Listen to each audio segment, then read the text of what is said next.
నాకు చదివినప్పుడు అయితే రాజేష్ గారు ప్రధానమంత్రి ఆ స్థాయిలో చెప్తున్నారు. అలాగే లోకేష్ గారు ఇందాక ఒక మంచి మాట అన్నారు, ఒక రాష్ట్రం విజయం ఒక దేశం మొత్తానికి విజయమే కదా అని ఎంత లార్జ్ మైండ్తో ఆయన ఆలోచించారు. బట్ ఎక్కడ అంటే ఇప్పుడు ఏ పరిశ్రమలకైనా రాయితీలు ఇవ్వాలి కదా సార్. ఇప్పుడు బెంగళూరుకి వచ్చినప్పుడన్నా ఇచ్చి ఉంటారు కదా, వాళ్ళ ఇండస్ట్రియల్ పాలసీ కూడా ఎంతో కొంత లూరింగ్గా ఉంటేనే కదా ఈ స్థాయికి వస్తుంది. మరి ఇవాళ ఆంధ్రప్రదేశ్లో మనం ఏమీ లేని స్థాయి నుంచి ఒక్కొక్క కంపెనీ పేర్చుకుంటూ ఇటుకలు పేర్చి ఒక గోడ కట్టినట్టే కదా జరుగుతుంది. మరి అర్థం చేసుకోలేకనా లేకపోతే ఏంటి ప్రాబ్లం? ఇక్కడ ఒక అంశం గుర్తు చేసుకోవాలి మనం. మనకి cyber house back side Raheja mind space ఉంటుంది. ఇప్పుడు ఆ రహేజా పెట్టుబడులు కూడా వచ్చాయి. అవును, రహేజా మైండ్ స్పేస్ ఆ రోజుల్లో చంద్రబాబు నాయుడు గారి ప్రభుత్వ హయాంలో ఒప్పందం చేసుకున్న రోజున ఆ రోజుకి అక్కడున్న భూమి విలువ తక్కువ కాబట్టి అక్కడ కన్స్ట్రక్షన్ కాస్ట్ని దృష్టిలో పెట్టుకొని రహేజాకి 74%, స్టేట్ గవర్నమెంట్కి 26%, అంటే ఏపీఐఏసీకి 26% ఒప్పందం చేసుకున్నారు. అదే ఇవాళ దానికి కొద్దిగా 1 కిలోమీటర్ దూరంలో మొన్న ప్రభుత్వం ఆక్షన్ పెడితే 177 కోట్లకు వెళ్ళటం జరిగింది.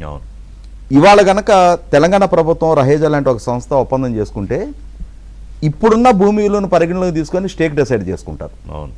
అంటే ఆ రోజున రహేజాని రప్పించుకొని అక్కడ ఒక ఆఫీస్ స్పేస్ క్రియేట్ చేసుకునే అవసరం రాష్ట్రాన్ని, హైదరాబాద్ది. ఇవాళ brand Hyderabad, brand Telangana establish అయిన తర్వాత తెలంగాణ హైదరాబాద్ డిక్టేట్ చేయగలుగుతాయి. ఆ రోజు పరిస్థితులు వేరు, ఇవాళ పరిస్థితులు వేరు. అలాగే ఇవాళ ఆంధ్రప్రదేశ్ మాకు పెట్టుబడులు రండి అని అడిగే స్టేజ్లో ఉంది. బెంగళూరు పెట్టుబడులు రండి అని అడిగే స్టేజ్లో లేదు. కాబట్టి ఇవాళ బెంగళూరు పరిస్థితి వేరు, ఆంధ్రప్రదేశ్ పరిస్థితి వేరు. విభజన జరిగిన రాష్ట్రం. ఇవాళ దక్షిణాదిలో మన చుట్టూ ఉన్న అభివృద్ధి చెందున్న రాష్ట్రాలతో పోల్చితే తెలంగాణ అయినా, తమిళనాడు అయినా, కర్ణాటకతో పోల్చినప్పుడు పర్ క్యాపిటల్ ఇన్కమ్ పరంగా ఆంధ్రప్రదేశ్ తక్కువలో ఉంది. పార్లమెంటు వేదికగా 5 కోట్ల మంది ఆంధ్రప్రదేశ్ ప్రజల అభీష్టానికి భిన్నంగా దేశం తీసుకున్న నిర్ణయం విభజన. అటువంటప్పుడు ఆ రాష్ట్రానికి అండగా నిలవాల్సిన బాధ్యత కూడా దేశానిది.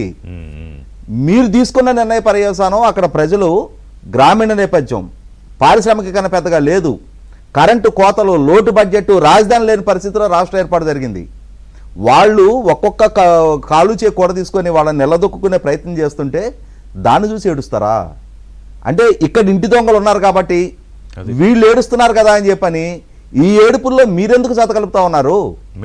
మీరు ఒడ్డిచ్చిన విసర్ లాంటి ప్రదేశాల్లో మీరు ఉన్నారు. పంచభక్ష పరిమాణాలతో మీరు భోంచేస్తా ఉన్నారు. మీకు ఆంధ్రప్రదేశ్ రాష్ట్రానికి నిజంగానే పోలిక లేదు. ఆంధ్రప్రదేశ్ రాష్ట్రం బుడిబుడి అడుగుల స్టేజ్లో ఉంది. వాళ్ళ రాజధాని నిర్మాణం చేసుకుంటుంది, పారిశ్రామికీకరణ వైపుకి అడుగులు వేసుకుంటుంది, వలసలు లేని ఉపాధి రాష్ట్రాన్ని కల్పించుకోవాలి అని చెప్పని స్వయం కృషితో ఎదగాలని ప్రయత్నం చేసుకుంటా ఉంది. అటువంటప్పుడు డెఫినెట్గా రాష్ట్ర ప్రభుత్వం తరఫున ప్రోత్సాహకాలు ఇచ్చే రాష్ట్రానికి రప్పించుకోవాలి. ఆ అవసరం ఆంధ్రప్రదేశ్ రాష్ట్రానికి.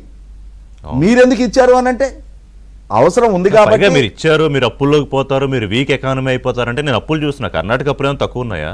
ఇవాళ పిల్లి శాపనార్థాలకి ఉట్టి తెగదు అని చెప్పని ఆ ప్రియాంక ఖర్గే అని ఆయన మీరు ఇందాక ప్రస్తావించినట్టుగానే ఆల్ ఇండియా కాంగ్రెస్ కమిటీ అధ్యక్షుడుగా ఉన్న మల్లికార్జున్ ఖర్గే గారి కొడుకు.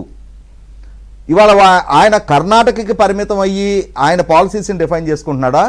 లేదు, ఆల్ ఇండియా కాంగ్రెస్ కమిటీ దేశాన్ని దృష్టిలో పెట్టుకొని వాళ్ళ పాలసీస్ని డిఫైన్ చేసుకోవాలనుకుంటున్నారా? అంటే ఆంధ్రప్రదేశ్ రాష్ట్రం దేశం అంతర్భాగం కాదా?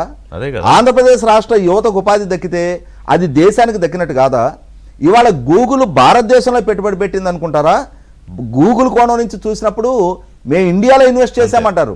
ఇందాక మనం సుందర్ పిచ్చే గారితో విన్న సంభాషణ కూడా నరేంద్ర మోడీ గారి గురించి ప్రస్తావించారు, ఆయన చంద్రబాబు నాయుడు గారి గురించి ప్రస్తావించాల. భారతదేశంలో మేము పెట్టుబడి పెడుతున్నాం. భారతదేశంలో ఏది అనువైన ప్రాంతం అనేది వాళ్ళు తూర్పు దేశాలతోటి కేబుల్ కనెక్టివిటీ కావాలి అనుకుంటున్నారు. కర్ణాటక పశ్చిమ తీరంలో ఉంది.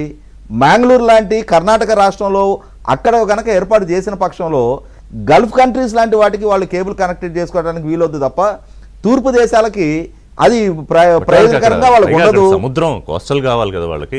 అదే అంటున్నా. ఇప్పుడు మ్యాంగ్లూరు లాంటి కర్ణాటక కోస్టల్లో కూడా వాళ్ళు ఏర్పాటు చేసుకుంటే అది పశ్చిమ దేశాలకి కనెక్ట్ చేసుకోవడానికి వీలొద్దు తప్ప తూర్పు దేశాలకి కనెక్టివిటీకి వీలు కాదు.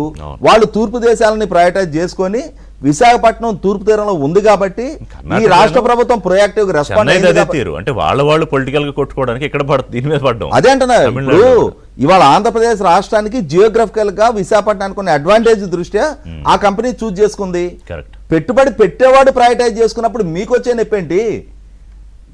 అవును. ఇవాళ ఏ సంస్థ అయినా సరే మనం ఒక డబుల్ బెడ్రూమ్ ఇల్లు అద్దెకి తీసుకోవాలి అని అంటే మన ఇష్టం. మనకు అనుకూలమైన ప్రాంతంలో రెంట్ పరంగా కానీ, లోబుల్ కండిషన్స్ పరంగా కానీ, సివిక్ కమ్యూనిటీస్ పరంగా కానీ అన్ని మనకు అనుకూలంగా ఉన్న ప్రాంతాన్ని చూజ్ చేసుకొని మనం డిసైడ్ చేసుకుంటాం. అలాగే ఇవాళ ఒక సంస్థ తాను అక్కడ పెట్టుబడి పెట్టాలి అని చెప్పి ఒక నిర్ణయం తీసుకుంటే వీళ్ళందరూ ఏంటండి ఈ ఏడుపులు పెడబొప్పలు నాకు అర్థం కాదు. పర్లేదు. అసలు అన్నిటికన్నా ముఖ్యంగా నేను వైసీపీ పార్టీని కూడా అడుగుతా ఉన్నా. ఇవాళ ప్రధానమంత్రి నరేంద్ర మోడీ గారి గురించి సుందర్ పిచ్చై గారు ప్రస్తావించారు. భారతదేశంలోకి వచ్చిన పెట్టుబడి ఇంత విధ్వంసకర పెట్టుబడి నువ్వు ఎలా తెప్పిస్తావయా, ఇంత పర్యావరణ ముప్పు కలిగించే పెట్టుబడి నువ్వు ఎలా తెప్పిస్తావా అని చెప్పని నరేంద్ర మోడీ గారిని క్వశ్చన్ చేయమనండి. ఉందా అంత దమ్ము ఉందా? చేయమనండి. ఇవాళ నరేంద్ర మోడీ గారు ఈ పెట్టుబడిని స్వాగతిస్తూ ట్వీట్ చేశారు కదా. జగన్మోహన్ రెడ్డికి తెలుసు ఈ అమర్నాథ్ తెలిసిన తెలియకపోయినా ఇది ఏంటి అనేది. అందుకే ఆయన ఏం మాట్లాడకుండా సైలెంట్ అయిపోయాడు. కిరణ్ గారు ఇప్పుడు ఒక ట్వీట్ ఓకే స్వాగతిస్తున్నావా లేదా నిజంగానే పర్యావరణ సమస్యలు